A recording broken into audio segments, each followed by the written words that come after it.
Halo, Assalamualaikum warahmatullahi wabarakatuh. Ketemu lagi dengan channel Aris Eka Prasetya Official. Kali ini saya akan membuat sebuah tutorial dalam membuat modul ajar dan lembar kerja peserta didik yang berdiferensiasi. Video ini nanti akan dibagi menjadi beberapa bagian agar Bapak, Ibu, dan semua yang memperhatikan tutorial ini bisa lebih paham dan bisa mempraktekannya. Iya, bagaimana cara membuat modul ajar dan LKPD yang berdiferensiasi? Oke, jadi kita akan belajar dulu tentang seperti apa sih kurikulum merdeka itu. Karena kita tahu bahwa kegiatan atau pembelajaran berdiferensiasi itu merupakan bagian dari kurikulum merdeka. Kurikulum merdeka sendiri adalah sebuah uh, keseriusan dari pemerintah dalam upaya untuk memeratakan pendidikan dan memaksimalkan pendidikan bagi seluruh rakyat Indonesia. Seperti halnya sebuah visi dari UUD 45 dalam pembukaannya, yaitu mencerdaskan kehidupan bangsa. Maka kehadiran dari kurikulum merdeka ini diharapkan menjadi sebuah pedoman dalam pelaksanaan pendidikan. Nah, kurikulum merdeka ini merupakan kurikulum yang melatar belakangi atau berlatar belakang dari keinginan dari pemerintah untuk menciptakan kemerdekaan dalam meraih pendidikan, terutama peserta didik dan guru dalam mengajar peserta didiknya. Nah, ada beberapa karakteristik utama dari kurikulum merdeka. Yang pertama jelas, yaitu pembelajaran berbasis proyek. Jika Bapak Ibu sudah melaksanakan kurikulum merdeka, pastinya di sekolah sudah ada yang namanya proyek P5.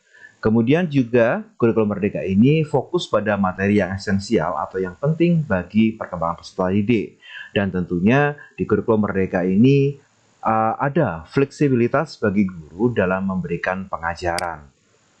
Nah, dengan begini kurikulum merdeka dapat memberikan gambaran umum bahwa masa depan pendidikan di Indonesia itu lebih terjamin karena standar penilaian yang dimiliki tidak berdasar pada kemampuan siswa dalam menjawab soal, namun kompetensi yang dimilikinya. Selain itu, guru juga memiliki kebebasan dalam proses belajar mengajar. Maksud bebas di sini adalah guru diperbolehkan melibatkan pihak lain dalam proses belajar mengajar serta menggunakan perangkat yang diinginkan untuk mendukung proses terkait.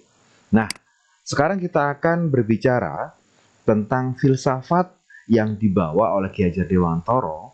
Yang dimaksud adalah kemerdekaan dan kemandirian. Maka diadopsilah ke dalam konsep yang tidak dapat dipisahkan, ya. Ini adalah dua konsep yang nyambung dan tidak bisa dipisahkan. Kemandirian dan kemerdekaan merupakan esensi dari Ki Hajar Dewantara yang menginspirasi.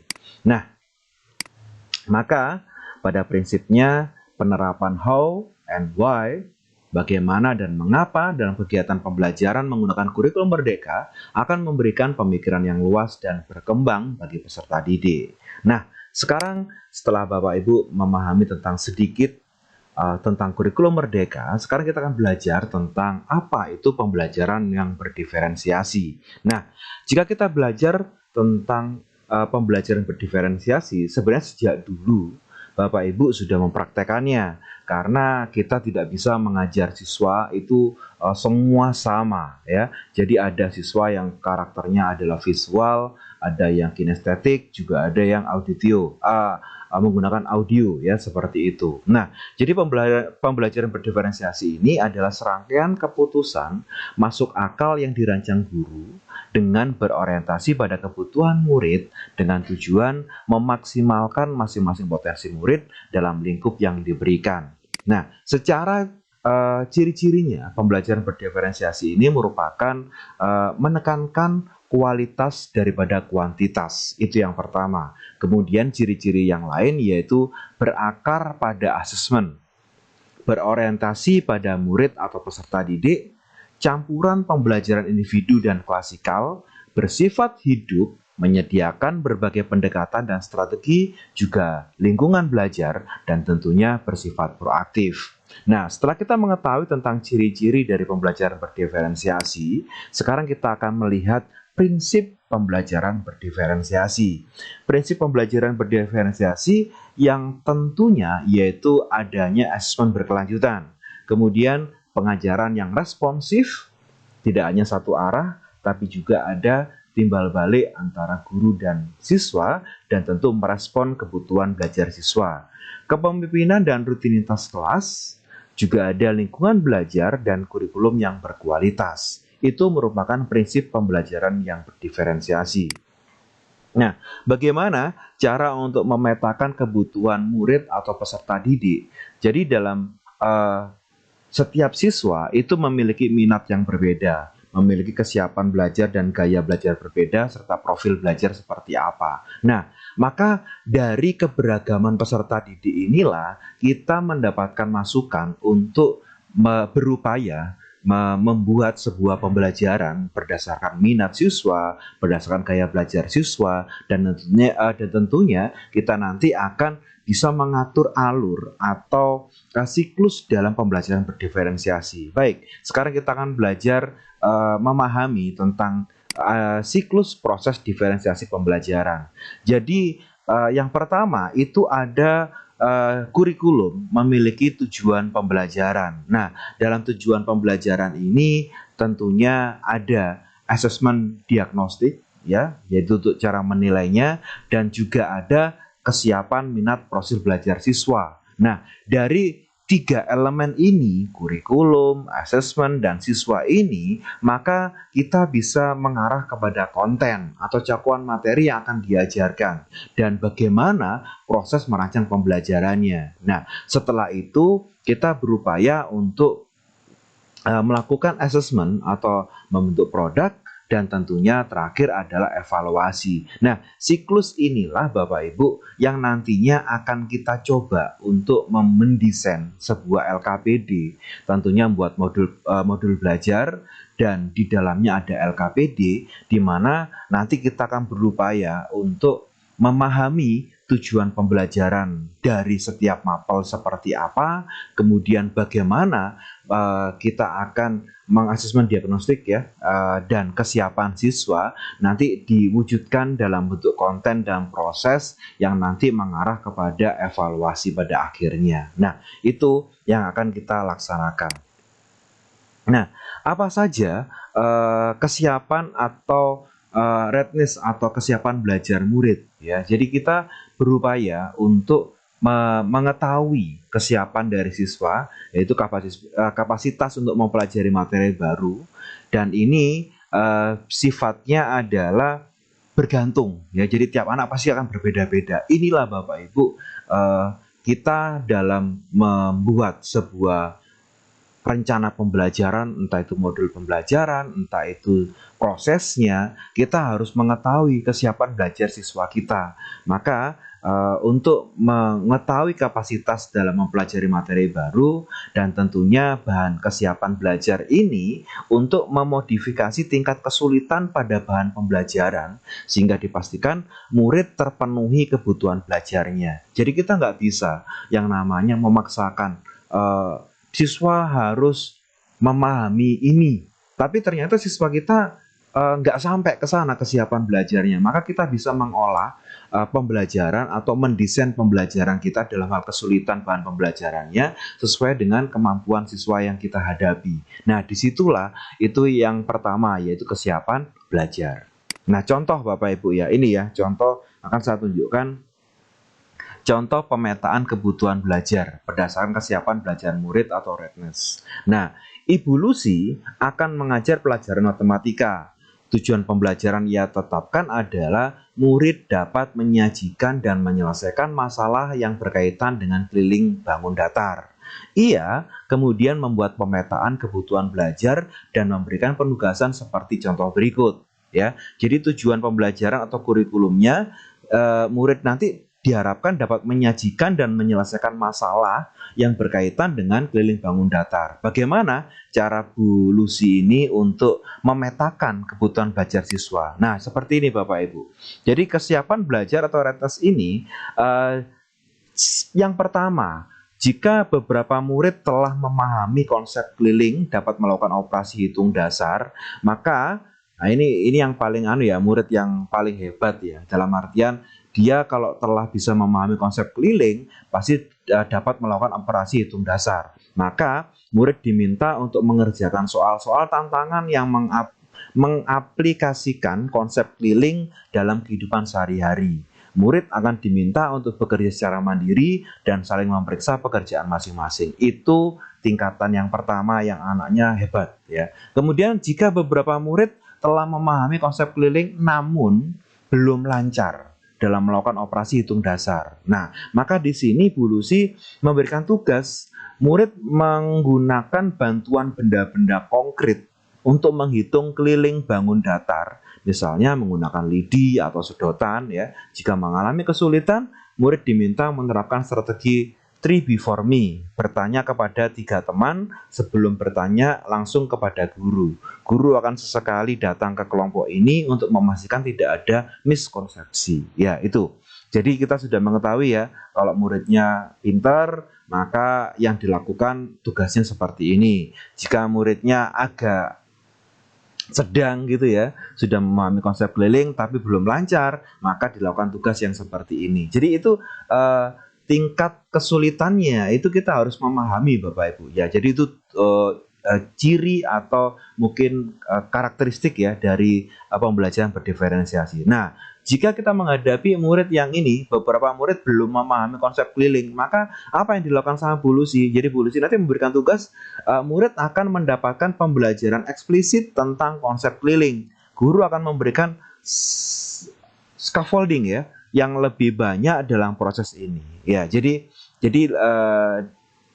tujuannya sama untuk memahami keliling bangun datar, tapi dengan cara-cara proses yang berbeda. Nah, disinilah Bapak Ibu diferensiasi pembelajaran itu terjadi. Nah, terus yang kedua setelah tadi kesiapan belajar, sekarang berkaitan dengan minat murid ya.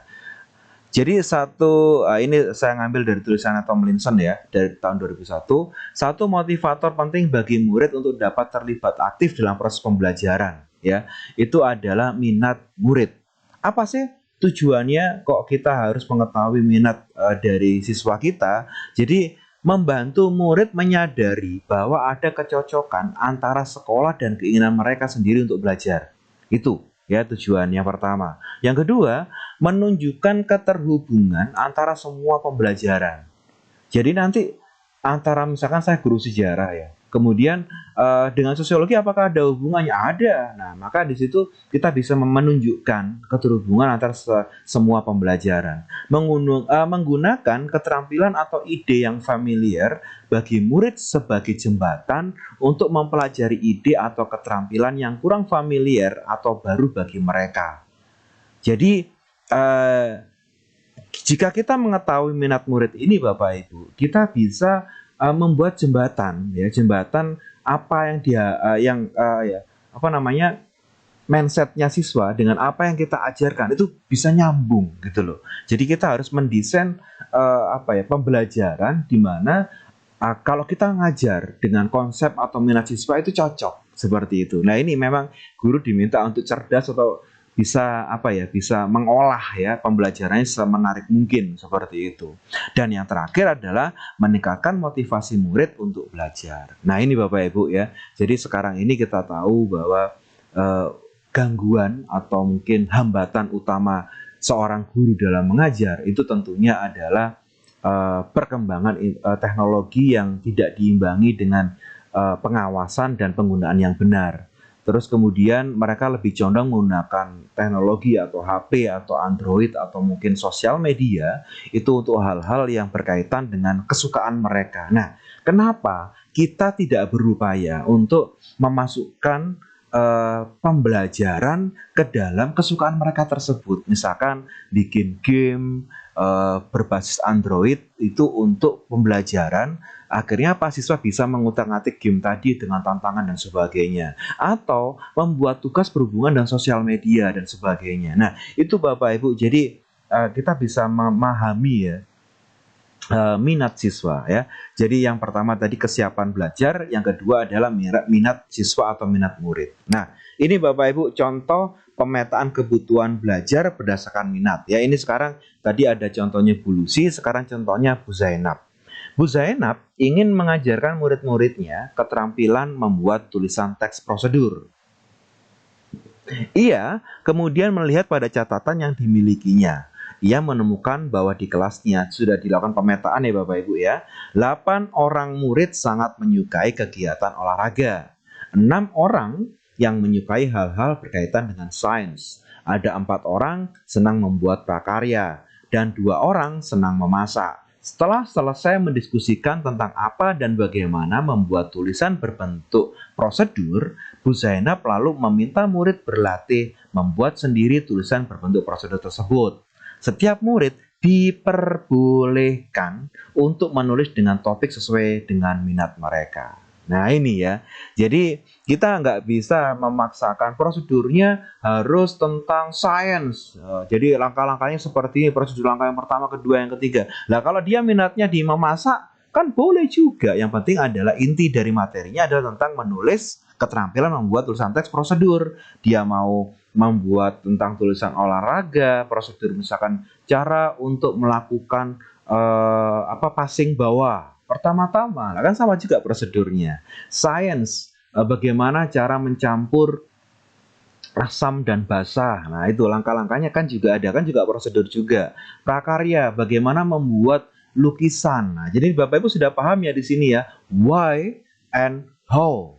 Ya, jadi ya, bagaimana dan mengapa. Yaitu inti dari kurikulum Merdeka. Nah, sehingga dari Bu Zainab tadi memperbolehkan siswa itu menulis dengan topik yang sesuai dengan minat mereka, ditemukan ada murid yang memilih membuat tulisan prosedur memasak nasi goreng, ada murid yang memilih membuat tulisan tentang prosedur membuat bunga dari sedotan dan sebagainya. Itu adalah contoh pemetaan kebutuhan belajar berdasarkan minat siswa. Nah, sekarang apa lagi nih? Nah, jadi sekarang ada yaitu profil belajar murid. Nah, ini Bapak Ibu ya.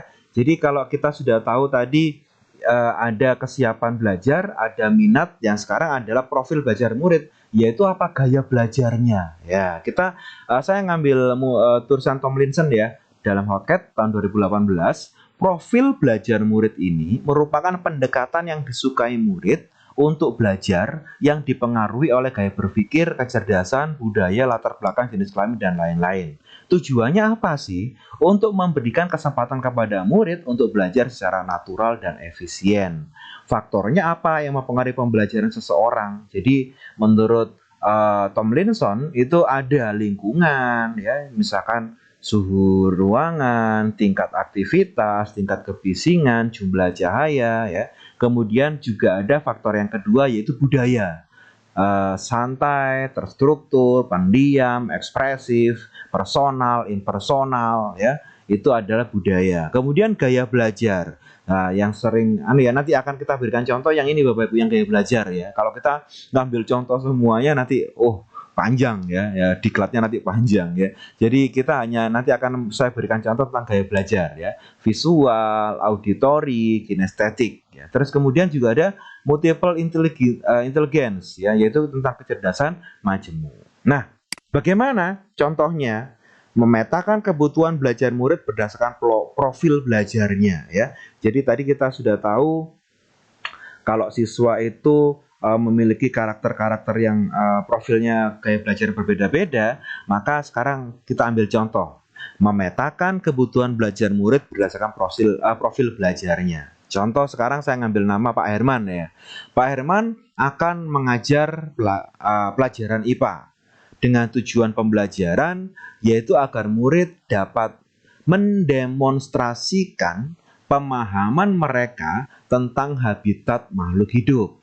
Berdasarkan identifikasi yang ia lakukan, Pak Herman telah mengetahui bahwa sebagian muridnya adalah pembelajar visual, sebagian lagi adalah pembelajar auditori, dan pembelajar kinestetik. Untuk memenuhi kebutuhan belajar murid-muridnya tersebut, Pak Herman lalu memutuskan untuk melakukan beberapa hal berikut. Saat mengajar, Pak Herman melakukan hal berikut ini. Ia menggunakan banyak gambar atau alat bantu visual saat menjelaskan. Ini maksudnya untuk membantu anak yang sifatnya visual. Ia juga menyediakan video yang dilengkapi penjelasan lisan yang dapat diakses oleh murid. Ini untuk siswa dengan profil belajar auditori ya.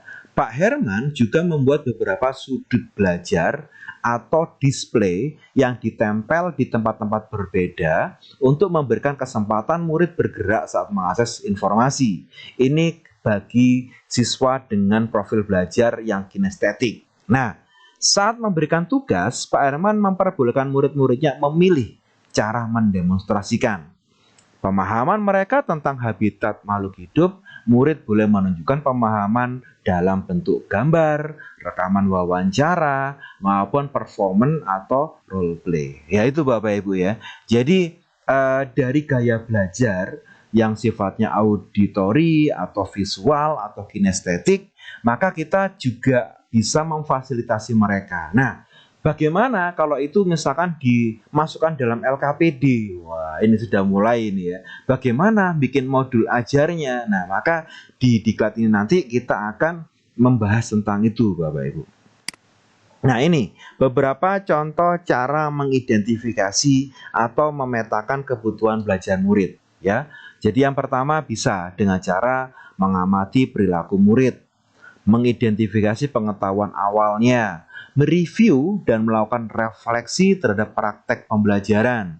Juga bisa guru berbicara dengan murid sebelumnya, membaca rapor murid dari kelas mereka sebelumnya, atau menggunakan berbagai penilaian diagnostik assessment ya, seperti itu. Itu adalah bagaimana sih kita bisa mengidentifikasi atau memetakan kebutuhan murid kita.